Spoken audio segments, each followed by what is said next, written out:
Salam, salam kasih damai dan sejahtera. Tuhan memberkati, menyertai dan melindungi. Salve, mari kita buka kegiatan bimbingan, penyuluhan, dan katekese kita dengan berdoa. Dalam nama Bapa dan Putra dan Roh Kudus, amin. Allah Tritunggal Eva Kudus, kami bersyukur di hadirat-Mu. Berilah kami iman yang hidup, harapan yang kuat, dan cinta yang ikhlas. Semoga kegiatan kami ini selalu memberikan kami semangat, dan yang paling utama kami menjadi saksi-saksi iman yang hidup dimanapun kami berada. Semua doa ini kami serahkan dengan perantaraan Tuhan kami Yesus Kristus yang hidup dan beraja, kini dan sepanjang segala masa. Amin. Dalam nama Bapa dan Putra dan Roh Kudus. Amin. Bapak-bapak, saudara-saudara yang terkasih dalam Yesus Kristus, mari kita buka kitab suci kita, bacaan hari ini, ya.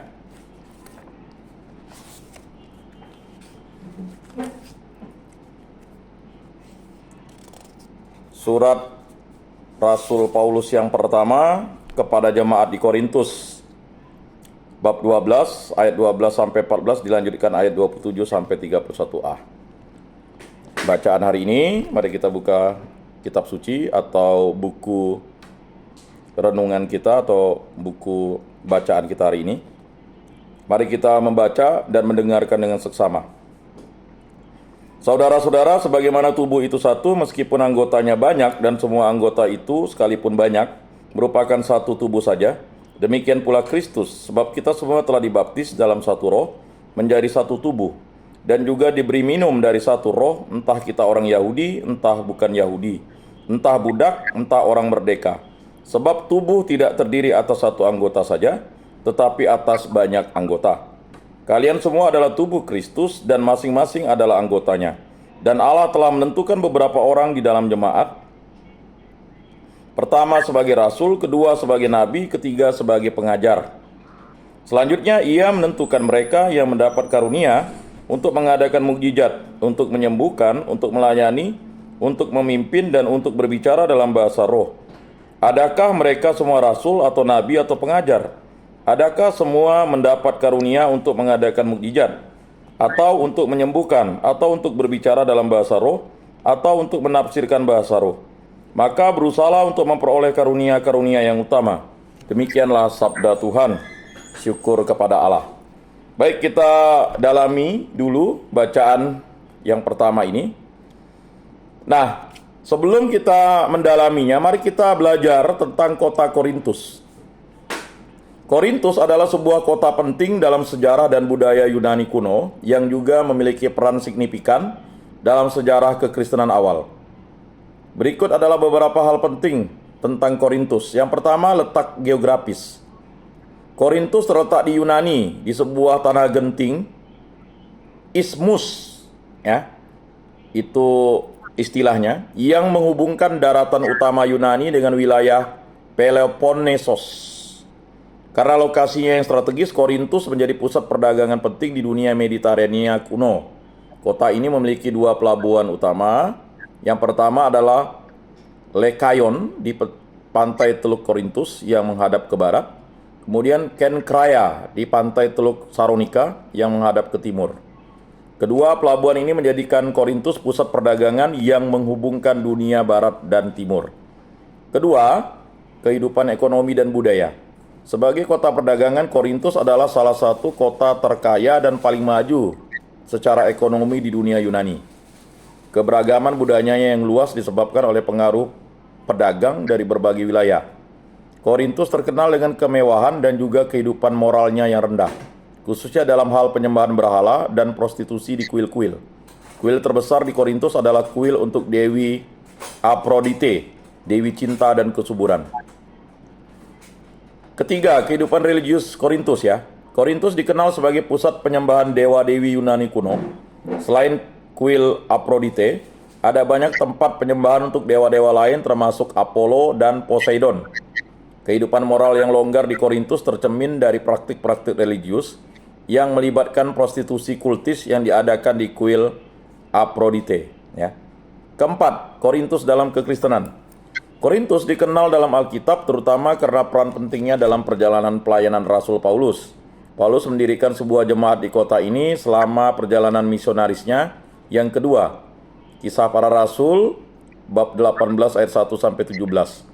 Di Korintus, Paulus tinggal selama sekitar 1,5 tahun mengajar dan membimbing jemaat baru.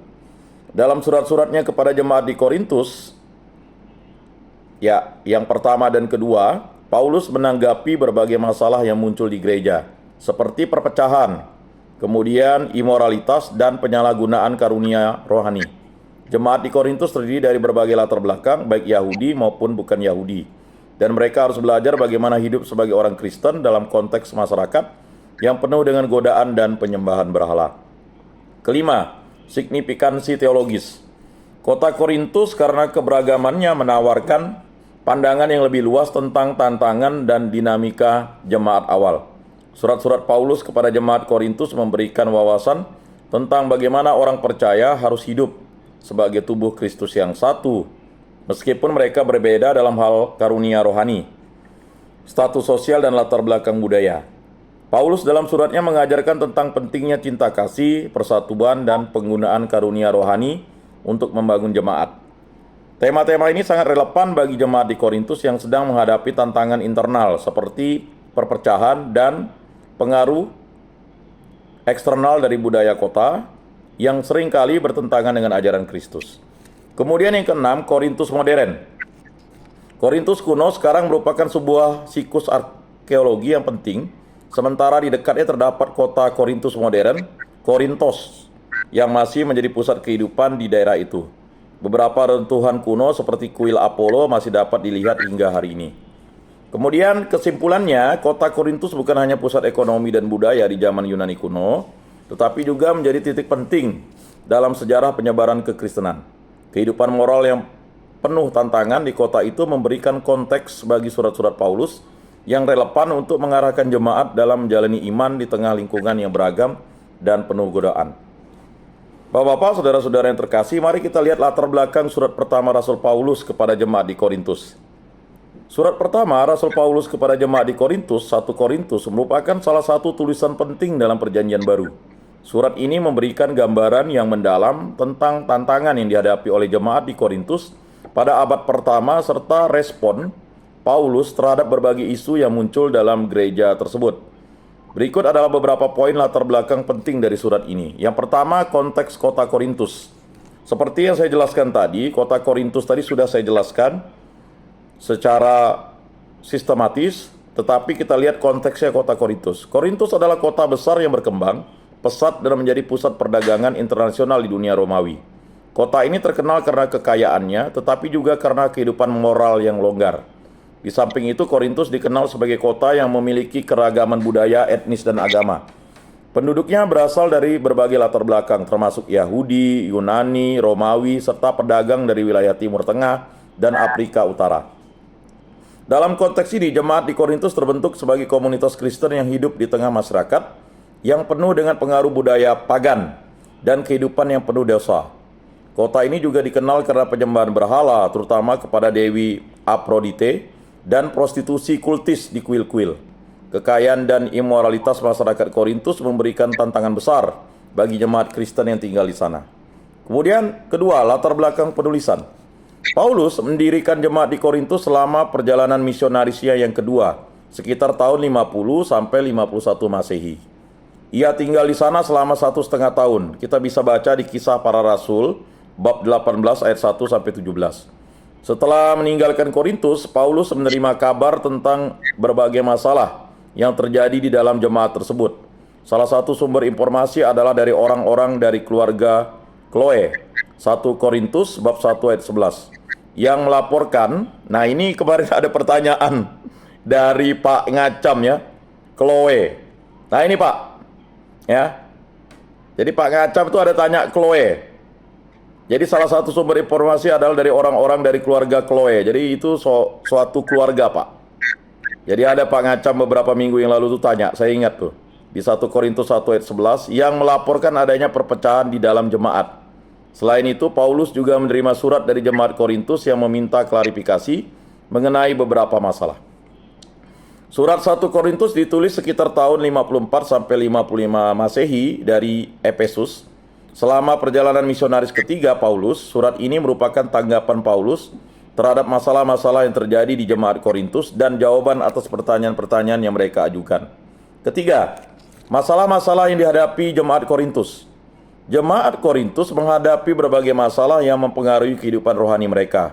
Beberapa di antaranya termasuk perpecahan di dalam jemaat. Salah satu masalah utama dalam terjadinya praksi-praksi dalam jemaat.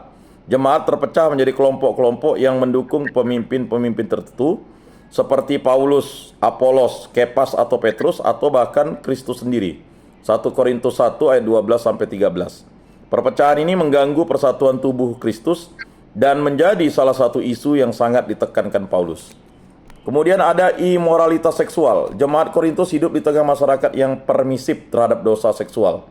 Dan beberapa di antara mereka juga terlibat dalam perilaku yang tidak sesuai dengan ajaran Kristus. Ada kasus-kasus di mana seorang anggota jemaat hidup dalam hubungan insest. Insest itu adalah menikahi saudara kandung, saudara sepupu, ya, paman, bibi, dan sebagainya yang sedarah, ya. 1 Korintus 5 ayat 1-5. Dan Paulus dengan tegas menuntut tindakan disiplin gerejawi. Kemudian penyalahgunaan kebebasan Kristen. Beberapa anggota jemaat merasa bahwa karena mereka telah bebas dalam Kristus, mereka dapat melakukan apa saja, termasuk makan makanan yang dipersembahkan kepada berhala. Kita bisa lihat di 1 Korintus bab 8. Paulus mengingatkan mereka bahwa kebebasan Kristen harus diimbangi dengan kasih dan tanggung jawab terhadap orang lain. Berikutnya, penyalahgunaan karunia rohani. Jemaat Korintus juga mengalami masalah dalam hal karunia rohani, terutama karunia berbahasa roh. Ada kesalahpahaman dan penyalahgunaan karunia-karunia ini sehingga menimbulkan kebingungan dan perpecahan dalam ibadah. 1 Korintus 12-14. Paulus menjelaskan bahwa karunia rohani harus digunakan untuk membangun jemaat, bukan untuk pamer atau menciptakan kekacauan. Berikutnya, persoalan tentang kebangkitan. Ada sebagian dari jemaat Korintus yang meragukan kebangkitan tubuh. 1 Korintus bab 15. Paulus dalam pasal 15 menjelaskan secara mendalam tentang pentingnya kebangkitan Kristus dan kebangkitan orang mati bagi iman Kristen. Kemudian yang keempat, tujuan penulisan surat. Paulus menulis surat ini untuk menegur, mengajar, dan membimbing jemaat Korintus dalam berbagai isu yang mereka hadapi. Beberapa tujuan utama surat ini adalah menyatukan jemaat. Paulus ingin menghentikan perpecahan dalam jemaat dan mengingatkan mereka bahwa mereka semua adalah satu tubuh di dalam Kristus dengan karunia yang berbeda-beda tetapi saling melengkapi. 1 Korintus 12. Kemudian mendorong kehidupan moral yang kudus.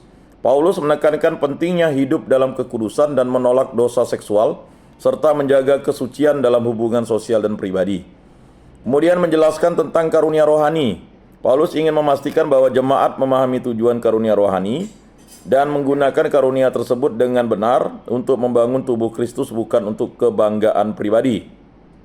Kemudian menegaskan tentang kebangkitan. Paulus ingin memastikan bahwa jemaat memahami dan mempercayai kebangkitan yang merupakan inti dari Injil dan dasar dari harapan mereka akan hidup kekal.